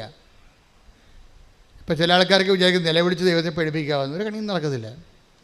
നിങ്ങളുടെ നിലവിളി കുറേ ദൈവം കണ്ടിട്ടുള്ളതാണ്. കാര്യം കണ്ടു കഴിയുമ്പോൾ നിങ്ങൾ ദിവസം കാണിക്കണം, ദൈവം കണ്ടിട്ടുള്ളതാണ്. അപ്പോൾ ഈ കണ്ണീര് കള്ളക്കണ്ണീരാണെന്നുള്ളത് കാര്യം. ഒരിക്കൽ കണ്ണീരിട്ട് കാര്യം സാധിച്ചതിന് ശേഷം പിന്നീട് നിങ്ങൾ ദൈവത്തിനെതിരെ ജീവിക്കും. പിന്നെ കണ്ണീര് വരുമ്പോൾ ദൈവം പറയും ഇത് കള്ളക്കണ്ണീരാണ്, ഇപ്പോൾ കാര്യം കാണാൻ വേണ്ടിയുള്ള തൽക്കാലത്തേക്കുള്ള അഭ്യാസമാണെന്ന് പറയും. പറഞ്ഞ മനസ്സിലായില്ലേ? എന്നുവെച്ചാൽ ഒരിക്കൽ നിങ്ങൾ കണ്ണീരിട്ട് ദൈവത്തിലേക്കെന്ന് കാര്യം സാധിക്കും. അപ്പോൾ നിങ്ങൾക്ക് വിചാരിക്കും കരഞ്ഞ് പ്രാർത്ഥിക്കുമ്പോൾ ആന കൂനെന്നൊക്കെ പറയും, ബൈബിളൊക്കെ ഉണ്ട് കരഞ്ഞ് പ്രാർത്ഥിക്കണേക്കെ. പക്ഷെ നിങ്ങൾ കരഞ്ഞ് പ്രാർത്ഥിച്ച് ആ കാര്യം കണ്ടതിന് ശേഷം പിന്നെ നിങ്ങൾ ദൈവത്തെ മറക്കും, മറന്നപോലെ ജീവിക്കും, അല്ലെങ്കിൽ മറന്നപോലെ പെരുമാറും, മനുഷ്യത്വം പോലും ഇല്ലാത്ത മര്യാദയില്ലാതെ പെരുമാറും, പ്രാർത്ഥന ഇല്ലാതെ ജീവിക്കും. പിന്നെ ഒരു വിഷയം വരുമ്പോൾ നിങ്ങൾ കണ്ണീരിടും. അപ്പോൾ ദൈവം പറയുന്നത് കള്ളക്കണ്ണീരാണെന്ന് പറയും. അതായത് കള്ളക്കണ്ണീരെന്ന് പറഞ്ഞാൽ അങ്ങനെയാണ്. നമ്മൾ ലോകത്ത് കള്ളക്കണ്ണീരെന്ന് പറയണത് അഭിനയിപ്പിച്ച് ഗ്ലിസറിനടിച്ച് കരയണനാണ് കള്ളക്കണ്ണീരെന്ന് പറയുന്നത്. കണ്ണീര് വരുന്നില്ല എങ്കിലും ഏങ്ങി നിലവിൽ ചില ആൾക്കാരുണ്ടല്ലോ, ചില അപ്പന്മാരൊക്കെ മരിക്കുമ്പോൾ ഞാനൊരു 1600 പണമെടുത്ത് മരിപ്പെടുത്തിട്ടുണ്ട്. അപ്പോൾ ഈ ചില പെമ്മക്കളെ കെട്ടിച്ച് വിട്ടവളെ ആ ഒരു പോക്കും പോയി കളയും. പിന്നെ അപ്പനെയും നോക്കത്തില്ല അമ്മനെയും നോക്കത്തില്ല. എന്നിട്ട് അവളൊക്കെ വല്ലപ്പോഴുമൊക്കെ അപ്പനൊക്കെ കിടപ്പായി കഴിയുമ്പോൾ ഒന്ന് ഇടയ്ക്കൊക്കെ വരും. വന്നിട്ട് എന്ത് ചെയ്യും? ചുറ്റും നടന്നുള്ള ബന്ധുക്കളെ മുഴുവൻ കാണും. ആദ്യം ആ ചെറിയ ബാഗും പിടിച്ചുകൊണ്ട് വാനിറ്റി ബാഗും പിടിച്ചു. ഇതിലെല്ലാം അയ്യോ അമ്മയുടെ കാര്യം കഷ്ടമാണ്, എന്ത് ചെയ്യാനാണ്, ഞാൻ കൊണ്ടുപോകാമെന്ന് വിചാരിക്കും. ഇവിടെ കൊണ്ടുപോകത്തില്ലേ? ഇങ്ങനെ കുറേ കിളവൻ ഭർത്താവൊക്കെ പറയും, ഇവിടെ കൊണ്ടുപോകത്തില്ല, ചത്ത കൊണ്ടുപോകത്തില്ല, ഇവൾ കയറിയിട്ടില്ല. ഇപ്പം ചാകുമെന്ന് ഉറപ്പായപ്പോൾ ബന്ധുക്കളെല്ലാം ക്യാൻവാസ് ചെയ്യണവൾ. എന്താണ്? ഞാൻ വരുമ്പോൾ ഇനി അപ്പൻ്റെ അടുത്ത് പോയില്ലെങ്കിലും ബന്ധുക്കളടുത്ത് കൃത്യമായിട്ട് പോകും. അല്ലെങ്കിൽ വിളിച്ച് ബന്ധുക്കളോടൊക്കെ പറയും, ഓരോ കാര്യങ്ങൾ പറയും. അപ്പോഴങ്ങനെ വരുമ്പോൾ ബന്ധുക്കൾ ഓർക്കും ഇവരാണ് ഈ അപ്പനെ നോക്കണമെന്ന്, ഇവളാണ് ഈ അപ്പനെ നോക്കണമെന്ന് നോക്കും. എന്നിട്ട് മരിച്ചു കഴിയുമ്പോൾ ഒരു ഭയങ്കര കരച്ചിലുണ്ട്. കറുത്ത ഉടുപ്പൊക്കെ മേടിച്ച് വെച്ചിരിക്കണം അപ്പം മരിക്കാൻ വേണ്ടി, ആ സമയത്ത് ഇടാൻ വേണ്ടി. എന്നിട്ടൊരു വല്ലാത്ത കരച്ചിലുണ്ട്. അപ്പോൾ എനിക്കറിയാം, ഞാൻ ഇടവക വികാരി കാരണം ഇനി അപ്പനെ നോക്കി ആരാണ് അമ്മ നോക്കി ആരാണെന്നറിയാം. അപ്പോഴേ അവിടുത്തെ ആ മരുമകളായിരിക്കും അപ്പനെ നോക്കിയിരിക്കണം അവസാന കാലങ്ങളിൽ. അവളല്ല ഞാനാണ് നോക്കിയതെന്ന് പെണമെടുക്കാമെന്ന് ആൾക്കാർ ധരിപ്പിക്കാൻ വേണ്ടിയാണ് ഇവൾ കിടന്ന് മോങ്ങണം ഇപ്പോൾ ഈ അഭ്യാസം കാണിക്കണത്. അമ്മയാണ് മരിച്ചു കിടക്കണമെന്നുണ്ടെങ്കിൽ ആ കമന്നടിച്ച് അമ്മയുടെ പിണത്തിൻ്റെ അടുത്ത് വീണച്ച് കമ്മലടിച്ചിട്ട് പോകും. എന്തെല്ലാം അഭ്യാസങ്ങളാണ്! എല്ലാ പെമ്മക്കളും ഇങ്ങനെ പറയുകയല്ല. ഇതിനാണ് കള്ളക്കണ്ണീരെന്ന് പറയണത്. പക്ഷേ ബൈബിളിൽ കള്ളക്കണ്ണീരെന്ന് പറഞ്ഞാൽ അതല്ല. ബൈബിളിൽ കള്ളക്കണ്ണീരെന്ന് പറയണത് എന്താണ്? അതായത് നമ്മളൊരിക്കൽ കരഞ്ഞ് ദൈവത്തിനടുക്കെന്ന് കാല് പിടിച്ച് കാര്യം കണ്ട്, എന്നിട്ട് നമ്മൾ തോന്നിയ മാസം ജീവിച്ച് ദൈവം ഇല്ലാത്ത പോലെ ജീവിച്ച്, പിന്നെ ഒരു ദിവസം ഒരു വിഷയം വരുമ്പോൾ പിന്നെ നമ്മൾ പഴയ ആ നമ്പർ എടുക്കും. അതിനാണ് കള്ളക്കണ്ണീരെന്ന് പറയുന്നത്. കാര്യം അപ്പോൾ ദൈവം പറയും, ദൈവം എപ്പോഴും ഇവിടെ നിങ്ങളെ എനിക്കറിയാമെന്ന് പറയും. ശ്രുതിക്കട്ടെ, ഹല്ലേലൂയ ഹല്ലേലൂയ ഹല്ലേലൂയ ഹല്ലേലൂയ യേശുവേ സ്തുതി ഹല്ലേലൂയ ഹല്ലേലൂയ ഹല്ലേലൂയ. യോഹന്നാൻ 5:42. യോഹന്നാൻ 5:42. എനിക്ക് നിങ്ങളെ അറിയാം, നിങ്ങളിൽ ദൈവസ്നേഹമില്ല. എനിക്ക് നിങ്ങളെ അറിയാം. പറഞ്ഞേ, എനിക്ക് നിങ്ങളെ അറിയാം, നിങ്ങൾ ദൈവസ്നേഹമില്ല. നിങ്ങളിൽ ദൈവസ്നേഹമില്ല. ഇത് ഭയങ്കര ക്യാപിറ്റൽ വേർഡാണ്. വളരെ ശ്രദ്ധിച്ച് കൈകാര്യം ചെയ്യുക. ഉടമ്പടിക്കാർ വളരെ ശ്രദ്ധിക്കേണ്ട വചനമാണിത്. എന്താണ്? യോഹന്നാൻ 5:42. എന്താണ്? എനിക്ക് നിങ്ങളെ അറിയാം. അത് തന്നെ ഓർഡർ തമ്മവ ആളറിയാം. അത്ര എനിക്ക് നിങ്ങളെ അറിയാം എന്ന് വെച്ചാൽ നിങ്ങളെ പഴയ ചരിത്രം അറിയാമെന്ന് പറയണം. ഒന്നും മറക്കത്തില്ല, അല്ലേ? കുഴപ്പം ദൈവത്തിൻ്റെ ഏറ്റവും വലിയ കുഴപ്പം എന്താണെന്ന് വെച്ച് കഴിഞ്ഞാൽ ഒന്നും മറക്കത്തില്ല. നിങ്ങൾ മറന്നു പോകും. പക്ഷെ മറ്റത് അവിടെ ക്ലിയർ റെക്കോർഡ് ചെയ്ത് വെച്ചിരിക്കുക, രജിസ്റ്റേർഡാണ് സംഭവം. നിങ്ങൾ ഈ രജിസ്റ്റേർഡ് എന്ന് പറയുന്നത് നിങ്ങളുടെ തലയിലെഴുത്തായിട്ട് മാറരുത്. നിങ്ങളുടെ തലയിലെഴുത്ത് നിങ്ങൾ തന്നെ തിരുത്താൻ നോക്കണം. കാര്യം നിങ്ങളുടെ കഴിഞ്ഞ കാലങ്ങളിലുള്ള അഭ്യാസങ്ങളും ആ വ്യക്തികൾ തന്നെ ഇന്നും ജീവിച്ചിരിക്കണമെന്നുണ്ടെങ്കിൽ നിങ്ങൾ ഫ്രോഡായിട്ട് രജിസ്റ്റേർഡാണ്. നിങ്ങളുടെ പേരടിക്കുമ്പോൾ തന്നെ ഫ്രോഡെന്ന് അടിച്ചു വരും, കള്ളത്തരമാണ് കയ്യിരിക്കണമെന്ന് വരൂ. അതുകൊണ്ടാണ് സത്യസന്ധത, ആത്മാർത്ഥത ഉടമ്പടിയിലെ പ്രധാനപ്പെട്ട വിഷയമായി മാറണത്. സത്യസന്ധത. നിങ്ങൾ ഉടമ്പടി എടുക്കുമ്പോൾ തന്നെ നിങ്ങളെ സത്യത്തിലേക്കാണ് ദൈവം വിളിക്കണത്. പിന്നെന്താണ്? ആത്മാർത്ഥതയിലേക്കാണ് വിളിക്കണത്. അതിന് ദൈവം പുതിയ മനുഷ്യൻ എന്ന് പറയും. പുതിയ മനുഷ്യൻ ബൈബിൾ ഉപയോഗിക്കുന്ന ഏറ്റവും വലിയൊരു സംജ്ഞയാണ് പുതിയ മനുഷ്യൻ. നിങ്ങൾ പറഞ്ഞില്ലേ ഈ വീട് ഇരുട്ടുകുത്തി കിടക്കുകയാണ്, ഇതിൽ കയറുമ്പോൾ തന്നെ നെഗറ്റീവ് പവറാണെന്നൊക്കെ പറഞ്ഞ് നിങ്ങൾ ചുമ്മാ കള്ളത്തിലൊക്കെ പറയത്തില്ലേ? കുറേ ആൾക്കാരിങ്ങനെ അടിച്ച് തലക്കയറ്റിട്ടിരിക്കണേ.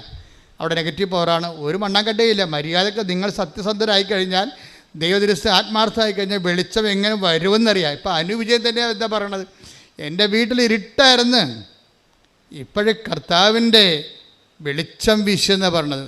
കൈയടിച്ച് കർത്താവ് ഹല്ലേലൂയ, ഹല്ലേലൂയ, ഹല്ലേലൂയ. യേശുവേ നന്ദി. ഹല്ലേലൂയ, ആരാധന, ഹല്ലേലൂയ, ഹല്ലേലൂയ. ആരാധന, ഹല്ലേലൂയ, ഹല്ലേലൂയ.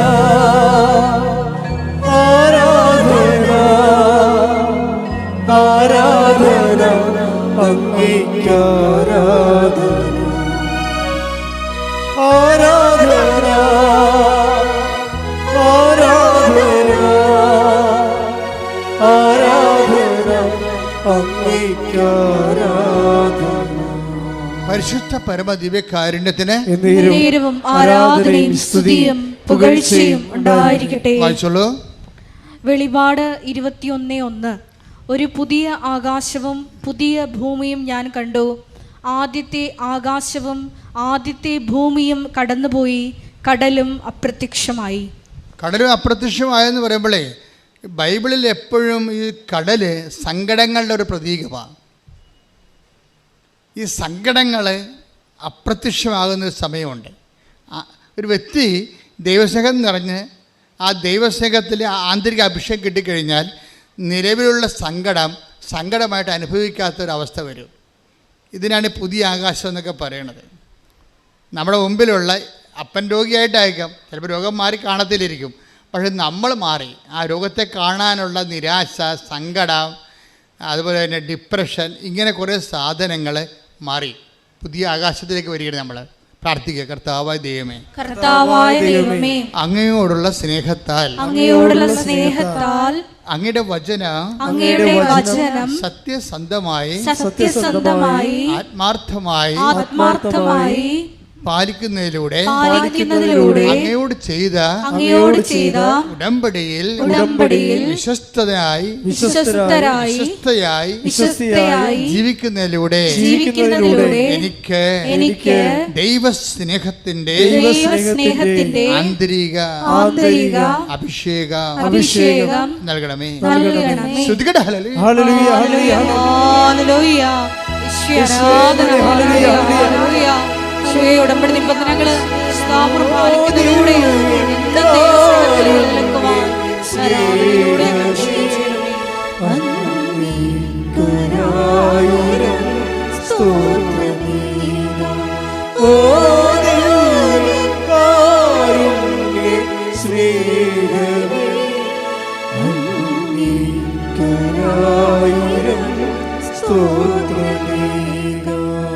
പരിശുദ്ധ പരമദിവ്യകാരുണ്യത്തിന് ആരാധനയും സ്തുതിയും പുകഴ്ചയും ഉണ്ടായിരിക്കട്ടെ. നമുക്ക് അതായത് നിങ്ങൾ ഉടമ്പടിയുടെ ആന്തരിക അഭിഷേകം പ്രാപിച്ചിട്ടുണ്ടോ,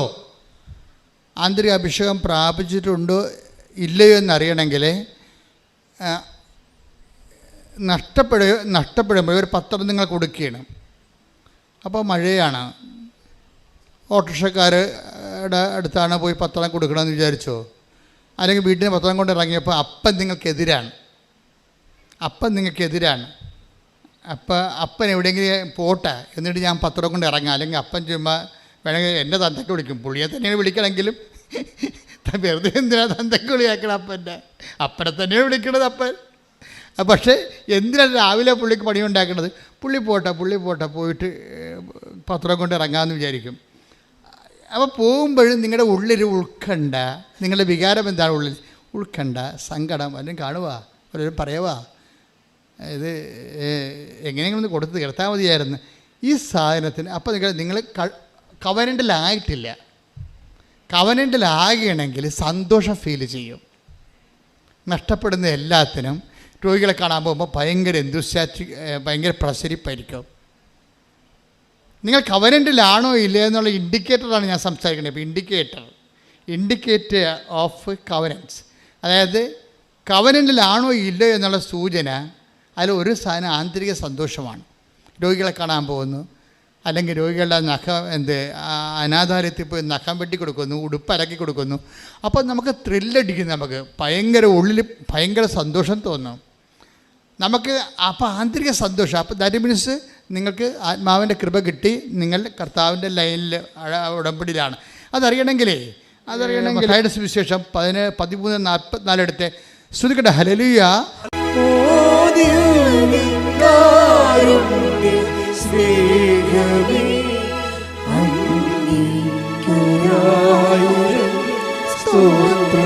ഒരുമിച്ച് പാടുക.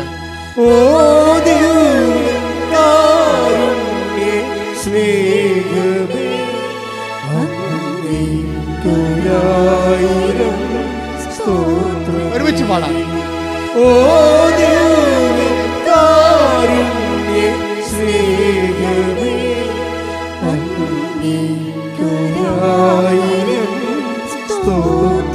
ഒരുമിച്ച് പാടാം.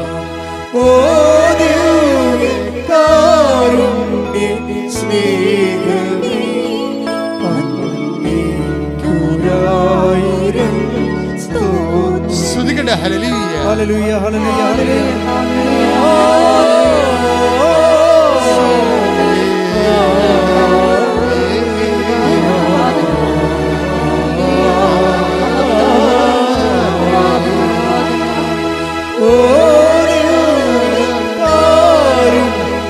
ഭാഷാപരത്തോടെ ഭാഷാപരം ലഭിക്കുന്നവരാ.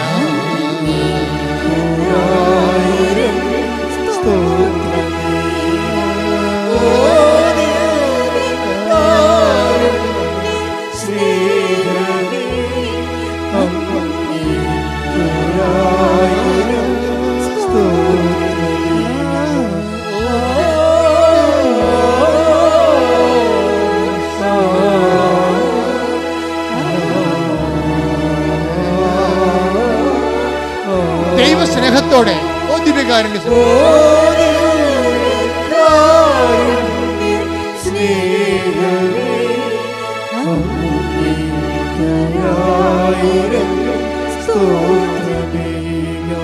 വിശ്വാസത്തോടെ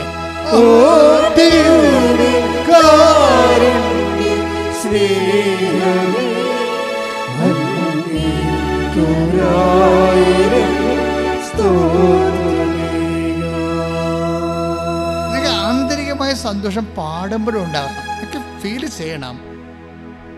ദൈവത്തെ ആരാധിക്കുകയാണെന്ന് നിൻ്റെ മനസ്സിൻ്റെ ഉള്ളിൽ നിന്നുകൊണ്ട് നിങ്ങൾക്ക് ആന്തരികമായ ഒരു സന്തോഷം ഉണ്ടാകട്ടെ. ഇത് ഇവിടെ 13:44. സ്വർഗരാജ്യം വയലിൽ ഒളിച്ചു വച്ചിരിക്കുന്ന നിധിക്ക് തുല്യം. അത് കണ്ടെത്തുന്നവൻ അത് മറച്ചു വയ്ക്കുകയും സന്തോഷത്തോടെ പോയി തനിക്കുള്ളതെല്ലാം വിറ്റ് ആ വയൽ വാങ്ങുകയും ചെയ്യുന്നു. ഇത് ഒരു പ്രധാനപ്പെട്ട വചനമാണ്. ഉടമ്പടിയുമായി ബന്ധപ്പെട്ട് കണക്റ്റഡാണ് അത്. എന്നുവെച്ചാൽ ഇത് മത്തായിയുടെ സുവിശേഷമാണ് 13:44. അല്ല, ദൈവരാജ്യം നിങ്ങൾക്കറിയാമല്ലോ. ഈ ഉടമ്പടിയുടെ ആത്യന്തിക ലക്ഷ്യം എന്താണ്? ദൈവരാജ്യമാണ്. ദൈവരാജ്യം എന്ന് പറഞ്ഞാൽ എന്താണ്? ദൈവഭരണം, റെയിൻ ഓഫ് ഗോഡ്. നമ്മുടെ ജീവിതത്തിൻ്റെ എല്ലാ മണ്ഡലങ്ങളിലും ദൈവഭരണം ഉറപ്പ് വരുത്തിയാൽ ഉടമ്പടി എണ്ണയിട്ട യന്ത്രം പോലെ ഓട്ടോമാറ്റിക്കായിട്ട് വർക്കൗട്ട് ചെയ്യും. ഉടമ്പടി ഉറപ്പ് വരുത്തിയിട്ട് ദൈവരാജ്യത്തേക്കാൾ പോണതിനേക്കാൾ നല്ലത് ദൈവരാജ്യം ഉറപ്പ് വരുത്തിയിട്ട് ഉടമ്പടി ഓട്ടോമാറ്റിക്കായിട്ട് വർക്ക് ചെയ്യാനാണ്. അപ്പോൾ ദൈവരാജ്യം എന്താണ് ഒരു വിഷയം. ഇപ്പം ഇന്നലെ ഒരു കേസ് ഞാനെടുത്ത്, അപ്പോൾ അദ്ദേഹത്തിൻ്റെ വൈഫ് വഴക്കിട്ട് പോയിരിക്കുകയാണ്. അപ്പോൾ അവർ ഒന്നിച്ച് ജീവിക്കണമെന്നാണ് പുള്ളി എൻ്റെ അടുത്ത് എഴുതി തന്നിരിക്കുന്നത്. അപ്പോൾ ഞാൻ മാതാവിൻ്റെ അടുത്ത് കൊണ്ടുവന്ന് അത് വെച്ചിട്ട് തിരിച്ചു വന്ന ആളോട് ചോദിച്ച്, നിങ്ങൾ പോയി വിളിക്കുമോന്ന്. വിളിക്കത്തില്ല. അത് എന്ത് മാതാവിനെ കൊണ്ട് വിളിപ്പിക്കാൻ വേണ്ടി ഇരിക്കുന്ന പാപ്പടമ്പോൾ വിളിക്കത്തില്ല. പുള്ളിക്കാർ ഈഗുണ്ട്. അത് ലോകരാജ്യം എന്ന് പറയും. എന്നുവെച്ചാൽ അയാളുടെ അധികാരം. കാര്യം ഞാൻ പോയി വിളിച്ചുകൊണ്ട് വന്നാൽ അവിടെ അമ്മായിയമ്മ ഇരിപ്പുണ്ട്. അവിടെ എന്താണ്, അങ്ങനെ വരട്ടെ, അവസാനം പട്ടി വന്ന പോലെ നീ വന്നില്ല, നിന്നെ വരത്താൻ എനിക്കറിയാവുന്ന അമ്മായിയമ്മ അവിടെ ഇത് പറയും. അപ്പോൾ അവരെ ചവിട്ടിക്കിറാൻ വേണ്ടി ഇയാൾക്ക് തോന്നും. അതുകൊണ്ട് ആ അഭ്യാസത്തിൽ ഞാനില്ല. അവൾ വരണേ വന്നിട്ട് ഒരുമിച്ച് ജീവിക്കാൻ തയ്യാറാണ്. ഇവിടെ ദൈവരാജ്യം ഇല്ല. മനസ്സിലായില്ലേ? ദൈവരാജ്യം എന്ന് പറയണത് ദൈവത്തിൻ്റെ വചനത്തിന് വേണ്ടി, സ്വന്തം ദൈവഭരണത്തിന് വേണ്ടി സ്വന്തമായിട്ട് അടിയുറ വെക്കണം. അവിടെ അഹങ്കാരമില്ല, ക്ഷമയുണ്ട്. ക്ഷമയെന്ന് പറഞ്ഞാൽ എന്താണ്? കണ്ടൻറ്റ് വൈസ് ക്ഷമ എന്താ? മഹാത്മാഗാന്ധിയുടെ ക്ഷമയല്ലേ ബൈബിളിലെ ക്ഷമ. കണ്ടൻറ്റ് വൈസ് ഒരു ക്ഷമ എന്ന് പറയുന്നത് കണ്ടൻറ്റ് വൈസിൽ അതിൻ്റെ അകത്ത് ചേരുവകര് ക്ഷമയെന്ന് പറയുന്നത് എന്താണ്? സഹിക്കുന്ന സ്നേഹത്തിനാണ് ക്ഷമയെന്ന് പറയണത്. മനസ്സിലായ? ഞാൻ മണ്ണോളം ക്ഷമിച്ചെന്നൊക്കെ പറഞ്ഞല്ല പ്രശ്നം. സഹിക്കുന്ന സ്നേഹം എന്ന് പറഞ്ഞാൽ ആർക്കുള്ളതാണ്? കുരിശിലെ കർത്താവിനുള്ളതാണ് സഹിക്കുന്ന സ്നേഹം. ഈ സഹനം മുഴുവനും എന്തിനു വേണ്ടിയാണ്? നമ്മളുള്ള സ്നേഹത്തെ പ്രതിയാണ്. അപ്പോൾ സഹനം ഫീൽ ചെയ്യുന്നില്ല, ആളിൻ്റെ ഉള്ളിൽ സന്തോഷമാണ് ഉള്ളത്. നമ്മളാണ് ദുഃഖമാണെന്നൊക്കെ പറഞ്ഞ് പാട്ടൊക്കെ പാടി വെറുതെ കണ്ണിലാടുത്തുന്നത്. ആളുടെ ഉള്ളിൽ ആ സമയത്ത് അവിടുന്നാണ് അവനെ ക്ലേശങ്ങൾക്ക് വിട്ടുകൊടുത്തത്. ആരാണ്? പിതാവായ ദൈവം പറഞ്ഞ് അവിടുന്നാണ് അവനെ ക്ലേശങ്ങൾക്ക് വിട്ടുകൊടുത്തത്. അപ്പൊ നിങ്ങൾ എപ്പോഴും ഓർക്കേണ്ടതാണ്, ഈ ക്ലേശത്തിന്റെ ഒരു ഭാഗം നമുക്കുണ്ടാകുന്ന ക്ലേശം എല്ലാം അങ്ങനെയല്ല, ഒരു ഭാഗം ദൈവദത്തമാണ് അതിനകത്ത് വരുന്നത്. അതിന് ദൈവികമായ ലക്ഷ്യങ്ങളുണ്ടാവും. നമ്മളൊന്ന് മാറ്റി മറിച്ച് ദൈവ പൈതലായി എടുക്കാൻ വേണ്ടിയുള്ള ഒരു മോൾഡിങ്ങിൻ്റെ ഭാഗമായിട്ട് ചില സമയത്ത് ചില ഗിവൺ ആയിട്ടുള്ള ചില നമുക്ക് നൽകിയിട്ടുള്ള ചില തനത് ക്ലേശങ്ങളുണ്ടാകും. പറഞ്ഞോളൂ. പാപപരിഹാര ബലിയായി പാപപരിഹാര ബലിയായി തന്നെ അർപ്പിക്കുമ്പോൾ അവൻ തന്റെ സന്തതി പരമ്പരയെ, അതായത് നമ്മളെയൊക്കെ ഓർത്തിട്ട് അവൻ്റെ സന്തതി പരമ്പരയാണ് ഈ കാലഘട്ടം 2000 കൊല്ലമായിട്ട് അവൻ്റെ രക്തത്തിൽ ജനിച്ചിട്ടുള്ള അവന് നാഥനും രക്ഷകനും ഏറ്റു പറഞ്ഞിട്ട് നിത്യതയ്ക്ക് വേണ്ടി അവൻ നേടിയെടുത്ത നിത്യതയ്ക്ക് അവകാശം ലഭിച്ച ദൈവ പൈതലേ, അതാണ് സന്തതി പരമ്പരയെ കാണുകയും ദീർഘായുസ് പ്രാപിക്കുകയും ചെയ്യും. അപ്പം അവൻ പ്രത്യാശ അർപ്പിക്കുകയും അവൻ്റെ വേദനയിൽ അവൻ ദീർഘായുസ് പ്രാപിക്കുകയും ചെയ്യണം. ചില ദീർഘായുസ് എന്ന് വെച്ചാൽ അവൻ്റെ ദീർഘായുസത്ത് ആയുസിൻ്റെ ദീർഘം എന്ന് വെച്ചാൽ ഉയർപ്പാണ് ഉദ്ദേശിക്കുന്നത്. അവൻ പീഡാനുഭവത്തിൻ്റെ സമയത്ത് തന്നെ തിരുവുദ്ധാനത്തിൻ്റെ ആന്തരിക സന്തോഷം അനുഭവിച്ചവനാണ് ക്രിസ്തു. കൈയടിച്ച് കർത്താവ്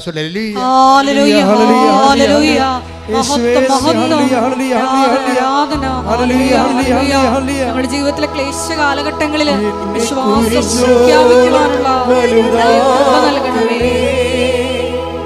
നിന്റെ സ്നേഹത്തിൻ നിറവാക്കണേ,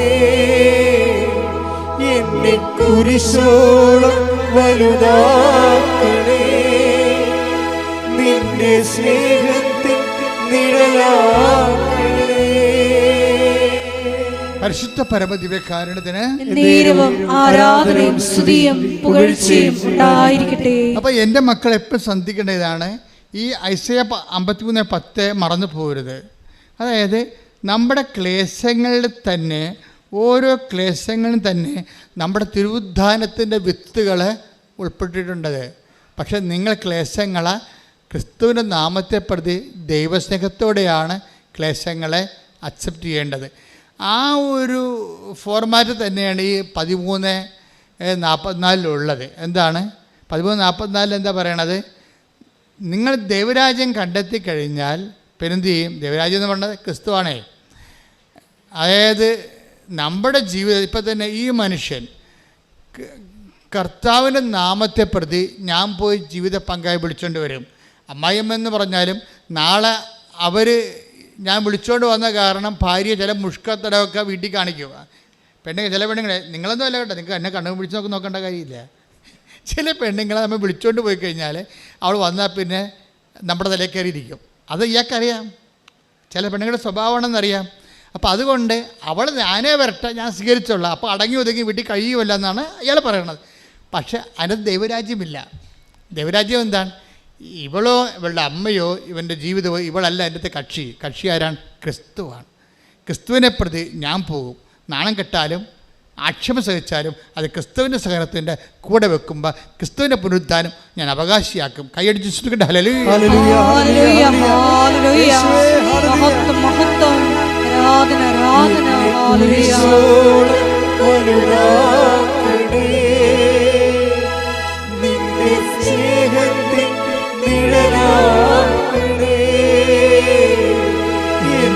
കുരിശോളം വലുതാക്കണേ.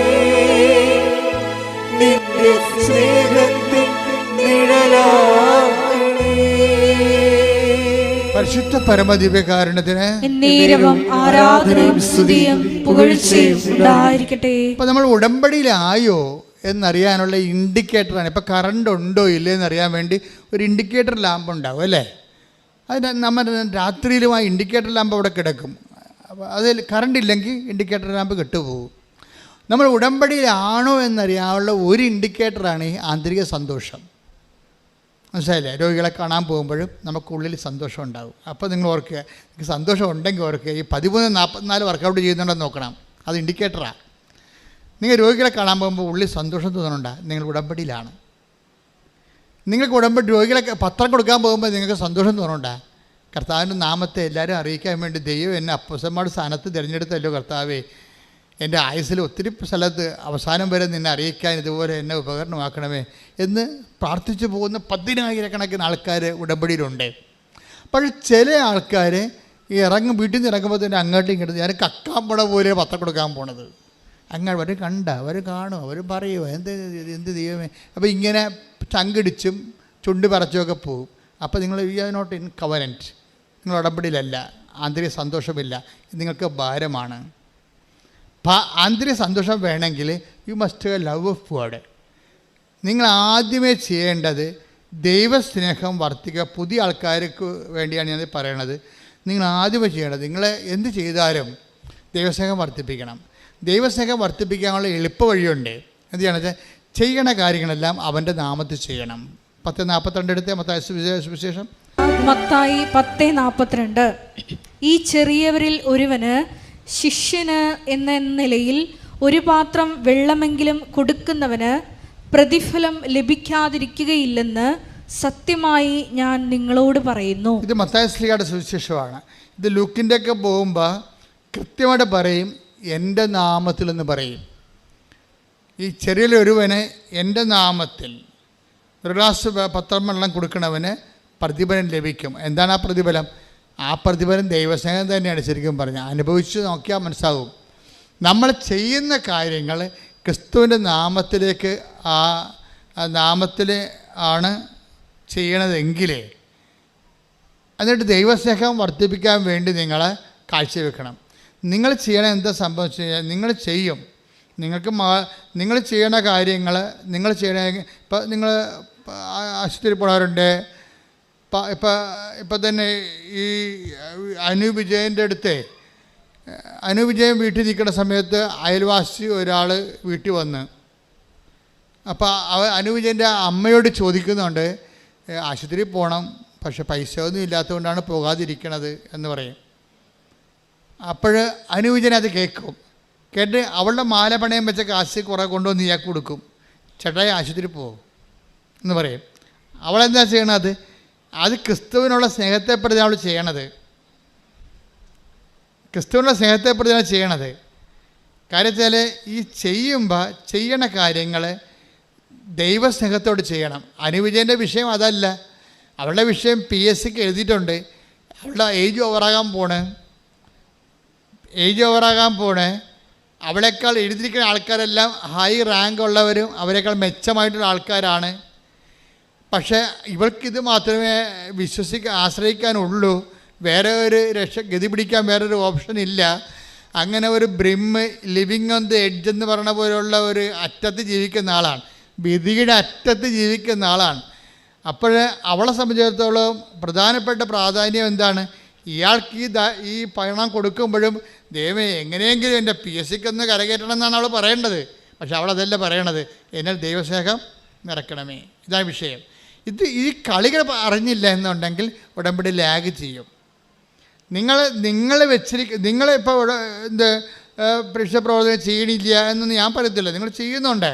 അപ്പം നിങ്ങൾ പറയും ഇതെങ്ങനെയെങ്കിലും എന്ത് ചെയ്താലും എന്ത് തൊന്തരവ് ചെയ്താലും കുഴപ്പമില്ല, PR എൻ്റെ മകൾക്ക് PR കിട്ടിയാൽ മതി.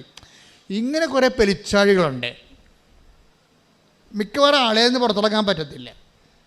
കാര്യം വെച്ചാൽ നിങ്ങൾ നിങ്ങളുടെ വയറ്റിപ്പഴപ്പിന് വേണ്ടി മാത്രം ദൈവത്തെ ദുർവിനിയോഗിക്കുകയാണ്. ദൈവത്തിന് ഇവിടെ വലിയ ചാൻസൊന്നുമില്ല. അപ്പോൾ അത് എപ്പോഴും നമ്മൾ ശ്രദ്ധിക്കേണ്ടത്, ദൈവത്തിൻ്റെ മുമ്പിൽ തൂക്കാൻ നിന്ന് കൊടുക്കരുത്. കാര്യം ഞാൻ നിന്നെ തൂക്കി നോക്കി, മേനെ മേനെ തെക്കൽ ബാർസൻ take the word of God. Daniel 5. ശ്രദ്ധിക്കട്ടെ. ഹല്ലേലൂയ. ഹല്ലേലൂയ, ഹല്ലേലൂയ, ഹല്ലേലൂയ, ഹല്ലേലൂയ.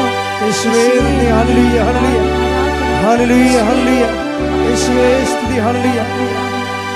ദാനിയേൽ 5:25 മുതൽ 27 വരെ. ദാനിയേൽ 5:25. വായിച്ചോളൂ. ആ ലിഖിതം ഇതാണ്: മേനെ മേനെ തെക്കേൽ പാർസീൻ. ഇതാണ് അർത്ഥം: മേനെ, ദൈവം നിന്റെ രാജ്യത്തിൻ്റെ നാളുകൾ എണ്ണുകയും അതിൻ്റെ അവസാനം കുറിക്കുകയും ചെയ്തിരിക്കുന്നു. തെക്കേൽ, നിന്നെ തുലാസിൽ തൂക്കി കുറവുള്ളവനായി കണ്ടിരിക്കുന്നു. പ്രശ്നമാണ്. ദൈവം ഒരാളെ തൂക്കുമ്പോൾ കുറവുള്ളവനായി കാണപ്പെടരുത്. പിന്നെന്ത് ചെയ്യണം? തൂക്കമുള്ള ദൈവത്തിരുസന്നിധി തൂക്കമുള്ള അളവിടും തൂക്കമുള്ള ആൾക്കാരായിരിക്കണം. അളവും തൂക്കമുള്ള ആൾക്കാരാണെങ്കിൽ എന്ത് ചെയ്യണം? നിങ്ങൾ ദൈവത്തിന് വേണ്ടിയാണ് ഈ വിഷയങ്ങൾ ചെയ്യേണ്ടത്, ദൈവസ്നേഹത്തെ പ്രതി. അല്ലാതെ നിങ്ങൾ സ്വന്തം വയറ്റിപ്പഴപ്പിന് വേണ്ടി ചെയ്യുമ്പോൾ നിങ്ങൾ ദൈവം തൂക്കി നോക്കുമ്പോൾ ഇത് ചുമ്മാ വയറ്റിപ്പഴപ്പിന് വേണ്ടി നടക്കുകയാണ്. അതിപ്പോൾ ഇവിടെ ആയിരുന്നു. ഇവിടെ നരകത്തിലാണ് ഇനി അതിനുള്ള ചാൻസ് ഉണ്ടെങ്കിൽ നരകത്തിൽ പോയിക്കൊള്ളൊരു പ്രശ്നമില്ല. അവർക്ക് കാര്യം കണ്ടാൽ മതി. ഇതൊക്കെ ദൈവത്തെ അറിയാം. ഇവിടെ ഇപ്പോൾ ഉടമ്പടിയെങ്കിൽ ഉടമ്പടി. ഇതിപ്പോൾ നരകത്തിലാണ് പിശാസാണ് ഈ സാധനം കൊടുക്കണമെന്ന് വിചാരിച്ചോ, PR ഈ ഇതിട്ട് അങ്ങോട്ട് പോയിക്കൊള്ളൂ, ഒരു പ്രശ്നമൊന്നുമില്ല. ആ വയറ്റിപ്പഴപ്പുകാരെപ്പോഴും മാറിക്കൊണ്ടേയിരിക്കും. ദൈവത്തിനെയും അവർ മാറ്റും. അപ്പം അങ്ങനെ വരുമ്പോൾ നിങ്ങളുടെ വിഷയത്തിനാണ് നിങ്ങൾക്ക് പ്രാധാന്യം എന്നുണ്ടെങ്കിൽ നിങ്ങൾക്ക് ഭാരം കുറഞ്ഞ പറഞ്ഞ പോലെ ഞാൻ നിന്നെ തൂക്കി നോക്കി. എന്തു പറ്റി? നീ ഭാരം കുറഞ്ഞവനായിട്ട് കാണപ്പെട്ടു. അതുകൊണ്ട് എന്താണ്? മേനെ തെക്കൽ വാർസിൻ, ഞാൻ നിൻ്റെ നാളുകൾ എണ്ണിയിരിക്കണമെന്ന്. പണിയല്ലേ, വെറുതെ വന്ന് പണി മേടിക്കേണ്ട വല്ല കാര്യമുണ്ട്? നിങ്ങൾ ദൈവത്തിന് പ്രാധാന്യം കൊടുക്കാതെയാണ് ജീവിതത്തെ സമീപിക്കണമെന്നുണ്ടെങ്കിൽ ആളുകൾ എണ്ണപ്പെട്ടിരിക്കുന്നതാണ്. അതായത് നീ ദൈവത്തിൽ നിന്ന് തെറിച്ചു പോകാനുള്ള സമയമായെന്ന്. കാര്യം ദൈവം കുറേ കഴിഞ്ഞാൽ പിന്നെ നിന്നെ അക്കോമഡേറ്റ് ചെയ്യത്തില്ല. കാര്യം എന്താ? ജഡിക വാസനയുള്ള ലോകസന്തതിയാണ്. ഇതിനെയും ചുവന്നുകൊണ്ടിട്ട് ഒരു കഥയും ഇല്ലെന്ന് വിചാരിച്ചുകൊണ്ട് നിൻ്റെ നാളുകൾ എണ്ണപ്പെട്ടിരിക്കുന്നു ദൈവത്തിൽ നിന്ന് പോകാനുള്ള. അപ്പോൾ എപ്പോഴും നമ്മൾ ദൈവത്തിൻ്റെ നിൽക്കുമ്പോൾ വളരെ ആധ്യാത്മികമായ ബുദ്ധി ഉപയോഗിക്കണം. എന്താണ്? ദൈവത്തിൻ്റെ ആ ഒരു ദൈവമേഖലയിൽ നിന്ന് മാറാതിരിക്കാൻ വേണ്ടി ദൈവത്തിന് പ്രാധാന്യം കൊടുത്തുകൊണ്ട് വേണം പ്രാർത്ഥനയുടെ എല്ലാ കാര്യങ്ങളും. അല്ല നിങ്ങളെ മക്കൾ, എൻ്റെ മക്കളുടെ വിസ, എൻ്റെ മക്കളുടെ PR, എൻ്റെ സ്ഥലം വിൽക്കണം, എൻ്റെ ജപ്തി മാറണം, ആ വിഷയം സെക്കൻഡറിയാക്കി കൊണ്ടുവരണം. ഫസ്റ്റ് വിഷയം എന്താണ്? നിങ്ങൾ ദൈവസ്നേഹത്തിൽ വളർന്നിട്ട് ദൈവത്തിന് വേണ്ടി ജീവിക്കാൻ വേണ്ടി മാത്രം ആംബിയർ ആർജിക്കുന്നത് ഫസ്റ്റ് ആദ്യ തലത്തിൽ വരണം. പ്രാർത്ഥിക്കുക. കർത്താവേ, ഞാനും അങ്ങും തമ്മിലുള്ള ബന്ധത്തില് സത്യസന്ധതയും വിശ്വസ്തതയും നിറവേറ്റിക്കൊണ്ട് ദൈവസ്നേഹത്തിനും ദൈവത്തിനും പ്രാധാന്യം കൊടുത്തുകൊണ്ട് കർത്താവേ, ആധ്യാത്മിക നിലവാരത്തെ അങ്ങ് ഉയർത്തണമേ. ശ്രുതികടെ ഹല്ലേലൂയ, ഹല്ലേലൂയ, ഹല്ലേലൂയ. യേശുവേ സ്തുതി. ഹല്ലേലൂയ, ഹല്ലേലൂയ. ആരാധന, ആരാധന, ആരാധന, ആരാധന,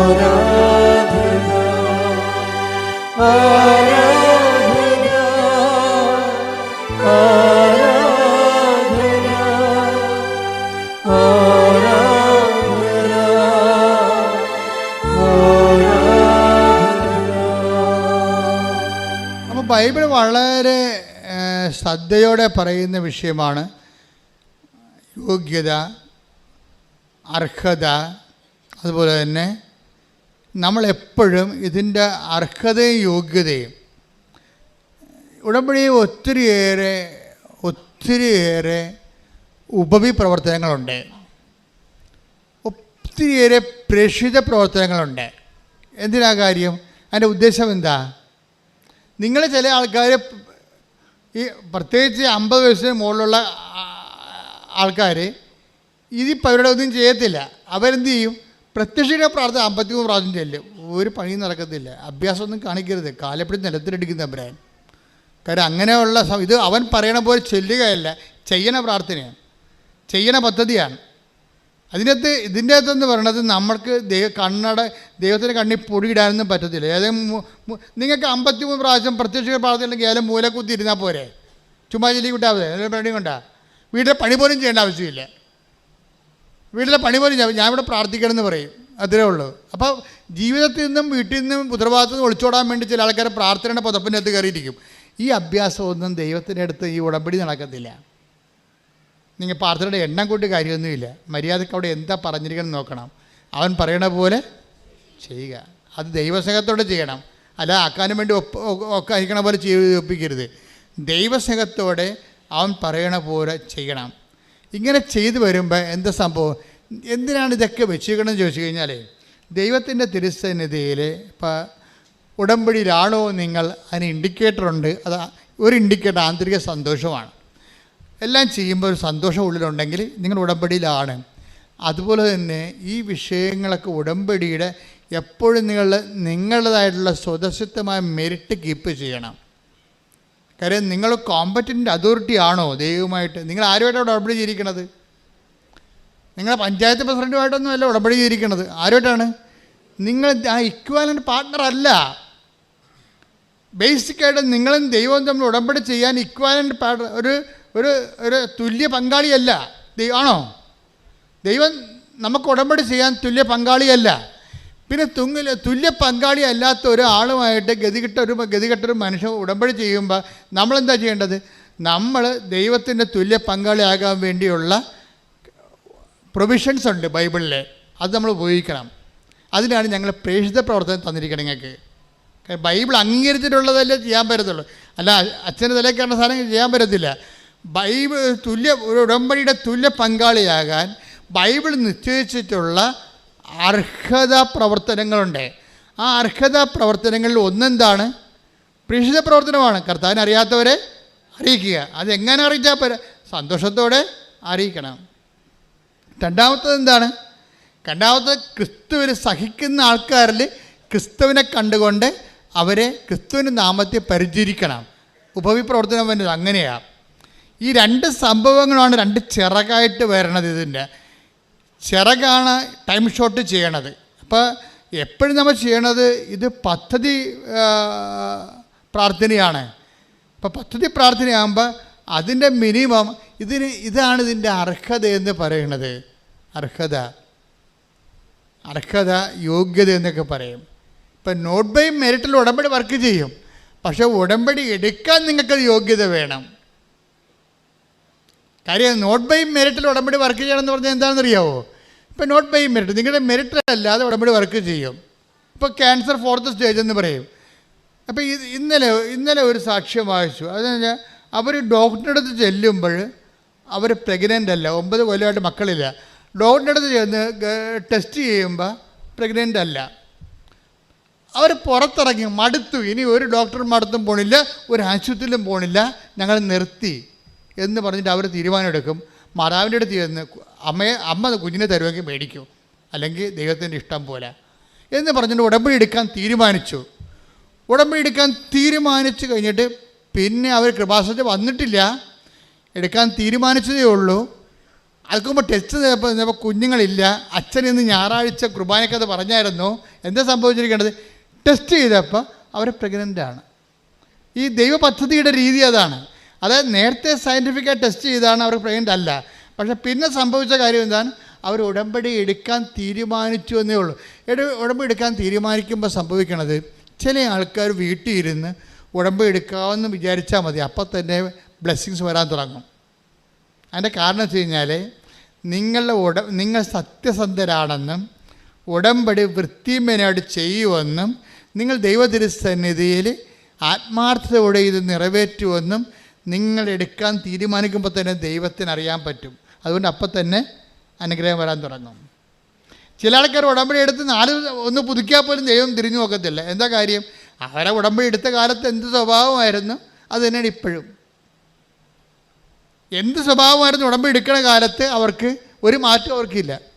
പിന്നെ ചെയ്തില്ല, പത്രം കൊടുത്ത് രോഗികളെ പോയി കൊണ്ട് ഇങ്ങനെ എല്ലാത്തിനും ഇങ്ങനെ പെട്ടെന്ന് ഉത്തരം പറയും. പക്ഷേ എന്ത് അരൂപിയിലാണിത് ചെയ്തിരിക്കുന്നത്? നിങ്ങൾ എന്ത് ചെയ്താലും ഈശോ ചോദിക്കും എന്ത് ചെയ്തു എന്നുള്ളതല്ല, എന്ത് അരൂപി ചെയ്തെന്നാണ് ചോദിക്കണേ. അതാണ് എൻ്റെ അത് പണി എല്ലാവരും മേടിക്കണേ ഇവിടെ വെച്ചാണ്. എന്ത് ചെയ്യുക എന്ന് നമുക്ക് എന്തും ചെയ്യാം, പക്ഷെ എന്ത് അരൂപി ചെയ്ത്? ദൈവത്തിന് വേണ്ടിയാണോ ചെയ്തത് അതോ മനുഷ്യൻ്റെ പ്രീതിക്ക് വേണ്ടിയാണോ ചെയ്തത്? അതാണ് ചോദിക്കണത്. പല കാര്യങ്ങളും ചെയ്യണത്, ലോകത്തിലുള്ള ആൾക്കാർ ചെയ്യണത് മനുഷ്യൻ്റെ പ്രീതിക്ക് വേണ്ടി ചെയ്യും. ചിലപ്പോൾ ഇലക്ഷനിൽ വോട്ടിന് ലക്ഷ്യമാക്കി ചെയ്യും. അങ്ങനെ ഓരോ വിഷയം ഉദ്ദേശിച്ച് ചെയ്യും.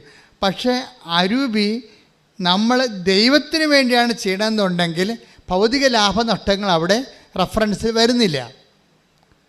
ഭൗതിക ലാഭനഷ്ടങ്ങൾ നമുക്ക് ചിലപ്പോൾ നഷ്ടം തന്നെയായിരിക്കും ഉണ്ടാകണത്. പക്ഷെ നമ്മൾ ചെയ്തിരിക്കുന്ന ദൈവ മഹത്വത്തിനും ദൈവത്തിൻ്റെ വചനം ഉള്ളത് കൊണ്ടും വചനം അനുസരിക്കുന്നത് കൊണ്ടും അതുകൊണ്ട് ദൈവത്തെ മഹത്വപ്പെടുത്താൻ വേണ്ടിയാണെങ്കിൽ ഉടമ്പടിയിൽ എപ്പോഴും നമ്മൾ ചെയ്യുമ്പോൾ ആ ഫോർമാറ്റാണ് ഉപയോഗിക്കണം. എന്താണ്? നമ്മൾക്കല്ല കർത്താവേ അങ്ങയുടെ തിരുനാമത്തിന് ടേക്ക് ദ ബെഡ് ഓഫ് സങ്കീർത്തനം. ഞങ്ങൾക്കല്ല കർത്താവേ അങ്ങയുടെ തിരുനാമത്തിന് ടേക്ക് ദ ബെഡ് ഓഫ് ശ്രുതികട. ഹല്ലേലൂയ ഹല്ലേലൂയ ഹല്ലേലൂയ ഹല്ലേലൂയ. യേശുവേ നന്ദി. ഹല്ലേലൂയ ഹല്ലേലൂയ ഹല്ലേലൂയ ഹല്ലേലൂയ ഹല്ലേലൂയ ഹല്ലേലൂയ. യേശുവേ സ്തുതി. Hallelujah hallelujah. 115 സങ്കീർത്തനം 1 തിരുവചനം. സങ്കീർത്തനം 115:1. ഞങ്ങൾക്കല്ല കർത്താവേ ഞങ്ങൾക്കല്ല. ഏറ്റു പറഞ്ഞ് ഞങ്ങൾക്കല്ല കർത്താവേ ഞങ്ങൾക്കല്ല അങ്ങയുടെ കാരുണ്യത്തെയും വിശ്വസ്തതയെയും പ്രതി അങ്ങയുടെ നാമത്തിനാണ് മഹത്വം നൽകപ്പെടേണ്ടത്. മഹത്വം നമുക്ക് കിട്ടാതെ ദൈവനാമത്തിന് കൊടുക്കുന്ന പ്രവൃത്തികളാണ് ദൈവാത്മാവിനാണ് നയിക്കപ്പെടുന്നത്. മനസ്സിലായില്ലേ? നമ്മൾക്കാണ് അതിൻ്റെ മഹത്വം കിട്ടണമെന്നുണ്ടെങ്കിൽ നമ്മൾ മനുഷ്യാത്മാവിലാണ് നയിക്കപ്പെടുന്നത്. അപ്പം നമ്മൾ മനുഷ്യൻ്റെ മക്കളും സ്റ്റാറ്റസ് കോ ഇപ്പോഴുള്ള നിലവാരം നിൽക്കുകയുള്ളൂ. നമ്മുടെ നിലവാരം ഉയർത്തണമെന്നുണ്ടെങ്കിൽ നമ്മൾ ദൈവത്തിൻ്റെ മക്കളാകണം. ദൈവത്തിൻ്റെ മക്കളാണെന്നുണ്ടെങ്കിൽ ദൈവാത്മാവിനാൽ നയിക്കപ്പെടണം. റോമ 8:14. ദൈവാത്മാവിനാൽ നയിക്കപ്പെടുന്നവരെല്ലാം പറഞ്ഞ് ദൈവാത്മാവിനാൽ നയിക്കപ്പെടുന്നവരെല്ലാം ദൈവത്തിന്റെ പുത്രന്മാരാണ്. ദൈവത്തിൻ്റെ അരൂപിയാണ് നമ്മളെ നയിക്കേണ്ടത്. ദൈവത്തിൻ്റെ അരൂപി എന്താണ്? സങ്കീർത്തനം 115:1. ഞങ്ങൾക്കല്ല കർത്താവേ ഞങ്ങൾക്കല്ല. പിന്നെ എന്താണ്? അങ്ങയുടെ തിരുനാമത്തിന് മഹത്വം ഉണ്ടാകട്ടെ. അപ്പോൾ എല്ലാ പ്രവർത്തനങ്ങളുടെയും ഉദ്ദേശം ദൈവത്തിൻ്റെ നാമത്തിൻ്റെ മഹത്വമാണെങ്കിൽ we are leading by the Holy Spirit. ദൈവത്തിൻ്റെ ആത്മാവിനെ നയിക്കപ്പെടുകയാണ്. അപ്പോൾ എന്താ സംഭവിക്കുന്നത്? We will become the children of God. നമ്മൾ ദൈവത്തിൻ്റെ മക്കളായി മാറും. ഉടമ്പടിയുടെ നിലവാരപ്പെടുത്തലിൻ്റെ ഇങ്ങനെയാണ് വരണത്. അപ്പം നിങ്ങൾ എന്ത് ചെയ്താലും ദൈവാത്മാവിനാൽ ദൈവത്തിൻ്റെ മഹത്വത്തിന് വേണ്ടി ചെയ്യണം. ദൈവത്തിൻ്റെ മഹത്വത്തിന് വേണ്ടി ചെയ്യുന്നവർ ദൈവാത്മാവ് നയിക്കപ്പെടുന്നവരാണ്. ദൈവാത്മാവ് നയിക്കപ്പെടുന്നവർ റോമ 8:14 അനുസരിച്ചുകൊണ്ട് ദൈവത്തിൻ്റെ മക്കളാണ്. കൈയടിച്ച് ശ്രദ്ധിക്കട്ടെ. ഹല്ലേലൂയ.